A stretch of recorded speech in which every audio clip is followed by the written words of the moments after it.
បុរសដែលអណ្ដែតលើសមុទ្រតែម្នាក់ឯង133ថ្ងៃប៉ុន្តែគាត់អាចនៅរស់មានបុរសម្នាក់ដែលបានជាប់នៅកណ្ដាលសមុទ្រអស់រយៈពេល133ថ្ងៃអ្នកនរគ្នាដោយអត់មានផ្ទះអត់មានអាហារគ្រប់គ្រាន់អត់មានទឹកស្អាតនិងអត់មានមនុស្សដទៃទៀតនៅក្បែរគាត់នោះទេប៉ុន្តែអ្វីដែលគួរឲ្យភ្ញាក់ផ្អើលបំផុតនោះគឺគាត់អាចនៅរស់បាននេះគឺជារឿងពិតរបស់ភូលីម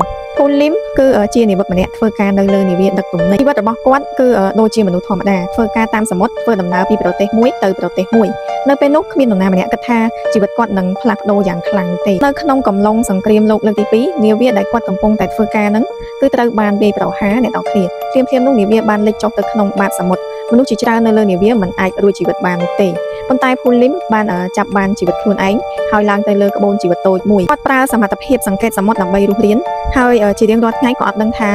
ជាថ្ងៃទីប៉ុន្មាននោះទេអ្នកនរគ្នាពេលវេលាឆ្លងកាត់យឺត1ខែ2ខែ3ខែគាត់នៅតែអណ្ដែតនៅលើសមុទ្រដោយសង្ឃឹមតែមួយគត់ថានឹងមាននរណាម្នាក់មកជួយគាត់បន្ទាប់ពី133ថ្ងៃមានអ្នកនេសាទម្នាក់បានប្រទះឃើញក្បូនរបស់គាត់ហើយបានជួយសង្គ្រោះគាត់ពេលគាត់ត្រូវបាននាំទៅលើដីគោកវិញពិភពលោកញាប់អើយ៉ាងខ្លាំងមនុស្សម្នាក់អាចរស់នៅកណ្ដាលសមុទ្រដោយខ្លួនឯងអស់រយៈពេលជាង4ខែហើយរឿងរបស់ភូលីមបានបង្ហាញថាមនុស្សអាចមានសមត្ថភាពរស់រានខ្លាំងជាងអ្វីដែលយើងគិតពេលដែលយើងអត់មានអ្វីសេសសល់ហើយមានសង្ឃឹមតិចបំផុតអាចក្លាយជាថាមពលដ៏ធំបំផុតនៅក្នុងឆាកជីវិតរបស់យើងហើយចុងក្រោយគាត់មិនត្រឹមតែរស់រានមានជីវិតនោះទេប៉ុន្តែបានក្លាយជារឿងពិតដែលពិភពលោកមិនអាចភ្លេចបាននោះឡើយចុះសម្រាប់អ្នកទាំងគ្នាវិញគិតយ៉ាងម៉េចដែរសូមខមមិននៅខាងក្រោមវីដេអូនេះសូមកុំភ្លេចជួយ follow និង subscribe បើសិនជាអ្នកទាំងគ្នាចង់ដឹងរឿងរ៉ាវជាមួយពិភពលោក